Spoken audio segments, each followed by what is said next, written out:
आखिर ऐसी कौन कौन से ऐसे मुद्दे हैं जिन पर उमर काबीना बैठक कर सकती है, यानी बैठक में वो मुद्दे ज़ेर गौर आ सकते हैं और न सिर्फ ये ज़ेर गौर आ सकते हैं बल्कि उस पर फैसला भी हो सकता है। चूँकि बहुत सारे ऐसे इशारे मिल रहे हैं, ज़राए के हवाले से बात सामने आ रही है कि जो सबसे अहम मुद्दा है वो है रिजर्वेशन का, और रिजर्वेशन का मुद्दा ही वो है जिसने कहीं ना कहीं नेशनल कॉन्फ्रेंस को ज़िमनी इंतखाब में एक सीट, जो नेशनल कॉन्फ्रेंस की अपनी सीट थी, वो हार गई बडगाम की। और उस सीट को हारने के पीछे वजह क्या हो गई? इसके पीछे जो नाराज़गी थी मेंबर पार्लियामेंट की मेहदी आगा रूहुल्लाह मेहदी की, और नाराज़गी की वजह क्या थी? रिजर्वेशन था। आपको याद होगा उसकी पूरी कहानी, आपको मालूम है कि किस तरह से आगा रूहुल्लाह ने प्रोटेस्ट किया था उमर अब्दुल्ला जो वज़ीर आला के का जो रिहाइश है उसके बाहर। ये तमाम चीज़ें हम बातचीत पर करेंगे। हमारे साथ मौजूद है हमारे साथी शौकत। शौकत, मैं जानना चाहता हूँ कि कल जो बैठक होने जा रही है, इस बैठक को किस नज़रिए से देखा जाए? क्यों ये बैठक अहम है? क्या इसलिए कि दरबार मूव के बाद ये पहली बैठक होने जा रही है, या फिर ये कि जो हालात पैदा हो गए हैं ज़िमनी इंतखाबात के बाद से, उसने कहीं ना कहीं पार्टी को कुछ अहम मुद्दों पर बड़े फैसले और कड़े फैसले लेने पर मजबूर कर दिया है? विशाल, मैं आपको इससे पहले कि मैं कल की मीटिंग की बात करूं, कुछ चीज़ें मैं यहाँ पर कहना ज़रूरी समझूंगा। अभी रिसेंटली 3-4 दिन पहले जो उमर अब्दुल्ला के जितने भी गवर्नमेंट में जितने भी एमएलए थे हुक्मरान इत्तेहाद की, उनकी एक मीटिंग हुई थी। तो जो सोर्सेज है उनका ये कहना है कि मीटिंग में मैक्सिमम ऑफ द एमएलएज ने ये वाज़ह तौर पे बात कही है, वाज़ह तौर पे अपना पॉइंट रखा है कि भाई लोगों में नाराज़गी है, लोग बिल्कुल उमर हुकूमत के खिलाफ जा रहे हैं, और एक जो पब्लिक ओपिनियन है वो बिल्कुल हुकूमत के खिलाफ बन रहा है, तो अब कुछ करना ही होगा। तो मुझे लगता है कि उसके बाद जो है ना, एक और पॉइंट ये है कि 20 दिसंबर से रूहुल्लाह ने जो है प्रोटेस्ट की ये की है कि अगर रिजर्वेशन पे कुछ नहीं हुआ फैसला तो 20 से मैं एहतजाज करूँगा, मैं प्रोटेस्ट स्टेशन पे बैठूँगा। तो उसके अलावा जो रिसेंटली नताज़ा है, जैसे आपने बताया कि उसकी एक बड़ी वजह ख़ासतौर पे बडगाम में हार की बड़ी वजह रूहुल्लाह की नाराज़गी रही, और रूहुल्लाह नाराज़ रिजर्वेशन पे हैं। तो इसके अलावा जो कमेटी बनी है उसकी रिपोर्ट देने का भी टाइम आ गया है। तो इस वक्त सबसे बड़ी पॉलिटिक्स जो जम्मू कश्मीर में हो रही है वो रिजर्वेशन पे ही। अभी रिसेंटली अगर आपने देखा होगा, अकाउंट असिस्टेंट्स की पोस्ट्स आई 600। जी। तो उसमें फिर सिर्फ 240 पोस्ट्स ओपन मेरिट के लिए हैं। जी। तो वो 50% या 40% से भी कम है। तो एक बड़ा इशू है, बहुत बड़ी नाराज़गी है, हर घर से जुड़ा, हर फैमिली से जुड़ा इशू है ये। तो मुझे लगता है मेन इस पर कल बात होगी और शायद कुछ ना कुछ बड़ा निकल के आ जाए। बिल्कुल, आपने सही कहा। और मैं आपको बता दूं कि देखिए, रिजर्वेशन जम्मू कश्मीर के मामले में रिजर्वेशन का मुद्दा बिल्कुल बाकी रियासतों से थोड़ा मुख्तलिफ है। यहाँ पर आप देखें कि ओपन मेरिट जो है वो फिलहाल 30% तक है, यानी तालीमी इदारों में जो सरकारी सीट्स हैं, जो सरकारी वैकेंसीज हैं, आसामियाँ हैं, उसमें 30% ही ओपन मेरिट से जो है उसकी आसामियाँ भरी जा सकती हैं। मैं एक और चीज़ भी कहना चाहूँगा कि जम्मू कश्मीर जैसे स्टेट में जहाँ प्राइवेटाइजेशन अभी उतना ज़्यादा नहीं है, प्राइवेट इंडस्ट्रीज उतनी नहीं है, यहाँ पे लोगों की जो खास जो एजुकेटेड यूथ है उनकी पहली नज़र जो है ना, पहली उनकी दौड़ जो होगी ना सरकारी नौकरी होती है। तो इसलिए ये बहुत बड़ा इशू है। बिल्कुल। तो मैं वही कहना चाह रहा था कि अब आप सोचें कि किसी भी एक घर का जो भी गार्जियन होता है, उसके बाद वो घर की पूरी जिम्मेदारी कहीं ना कहीं घर के यूथ पर होती है, चाहे वो नौजवान लड़का हो या लड़की हो। तो जम्मू कश्मीर में जैसा अभी शौकत ने बताया कि वहाँ पर प्राइवेट इंडस्ट्रीज़ बहुत कम है, प्राइवेट सेक्टर्स में नौकरियाँ हासिल करने के मौके बहुत कम हैं। ऐसे में सरकारी जो नौकरी है उनमें ओपन मेरिट सिस्टम के तहत जो लड़के हैं वो चाहते हैं कि हम ज़्यादा से ज़्यादा हमें मौका मिले। यानी आप सोचें कि ओपन मेरिट के तहत ये सिर्फ 30% तक ये लिमिटेशन है।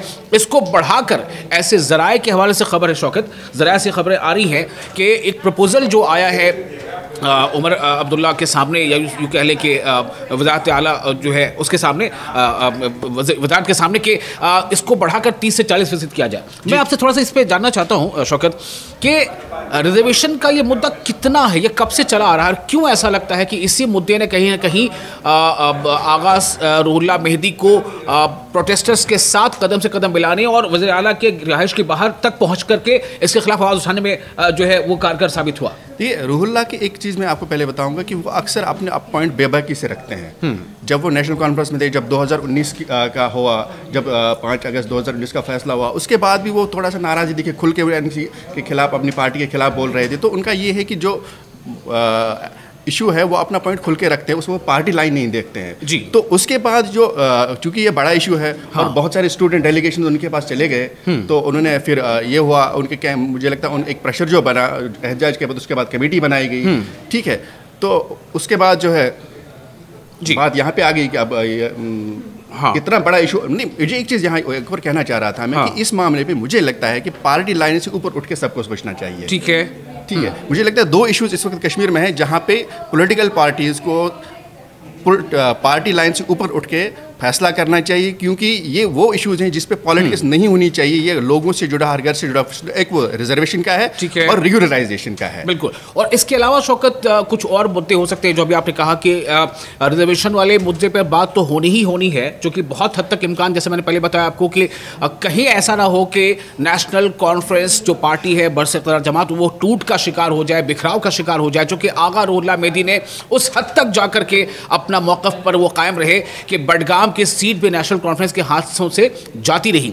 और उसके बाद जो ज़राए से जानकारी मिली है शौकत कि तादीबी कार्रवाई तक की भी बात कहीं ना कहीं आ रही थी आगा सैयद रुहुल्लाह मेहदी के खिलाफ, लेकिन उसमें कहीं ना कहीं बड़े अब्दुल्ला साहब जो है उन्होंने कुछ विशाल, मैं ये बताना चाहूँ, क्योंकि जिस तरह से बडगाम की सीट हारने के बाद नेशनल कॉन्फ्रेंस लीडरशिप से बयानबाजी हुई थी रुहुल्लाह के खिलाफ, वो परसों चंद दिन पहले जो MLAs की मीटिंग हुई उसके बाद थोड़ा ठंडा पड़ गया है मामला, क्योंकि मुझे लगता है उस वक्त उसमें क्लियर मैसेज गया कि रुहुल्लाह के साथ लोगों का इस वक्त सिंपैथी है। बिल्कुल, ठीक है। तो मुझे लगता है उसके बाद जो और फारूकुल्लाह का भी उसमें एक इम्पैक्ट है, और रुहुल्लाह बड़े लीडर भी, उनकी वजह से कई सारी सीटों पे इम्पैक्ट पड़ा है असेंबली में भी जी। तो और इसके अलावा जो कल की मीटिंग में मुझे लगता है कुछ और चीज़ें भी हो सकती है, जैसे आपने कहा दरबार मुँह के बाद पहले मीटिंग भी है, अभी वो मसला भी चल रहा है, माता वैष्णो देवी मेडिकल कॉलेज का इशू भी चल रहा है, और एक बड़ा इशू इस वक्त जो जम्मू कश्मीर में चल रहा है वो विंटर में इलेक्ट्रिसिटी और पावर टैरिफ का है। बिल्कुल।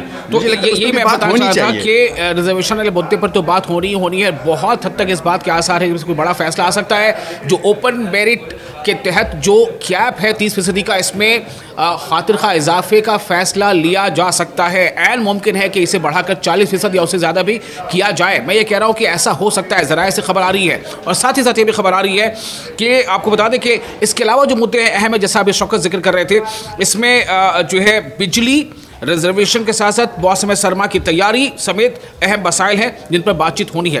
तो शौकत, हम क्या देख पा रहे हैं, क्या इस पर जम्मू कश्मीर के जो नौजवान हैं, जो कहीं ना कहीं रोज़गार के तलबगार हैं सरकारी नौकरी के, क्या उनकी भी इसमें बहुत ज़्यादा अभी तवज्जो होगी कि क्या फ़ैसला सरकार लेने जा रही है?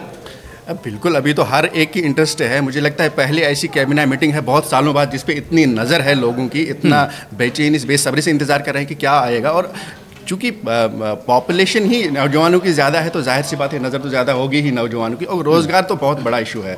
अच्छा, एक सवाल शौकत, चूँकि आप जम्मू कश्मीर से बिलोंग भी करते हैं, मैं जानना चाहता हूँ कि अगर मान लीजिए कि रिजर्वेशन पर काबीना ने कोई फैसला नहीं लिया, फ़िलहाल नहीं लिया, मान लीजिए, तो नेशनल कॉन्फ्रेंस के अंदर जो एक बिखराव के जो हालात बन रहे हैं, आगा सैयद रुहुल्लाह ने जो एक परचम बुलंद कर रखा है, वो फिर हालात किस तरफ जा सकते हैं? देखिए, सबसे इमीडिएट में तो उनको फेस करना पड़ेगा जो रुहुल्लाह का एजिटेशन स्टार्ट हो जाएगा। और ऐसे ज़राए कह रहे हैं कि कई सारे MLAs हैं जो जिनका झुकाव है रुहुल्लाह की तरफ।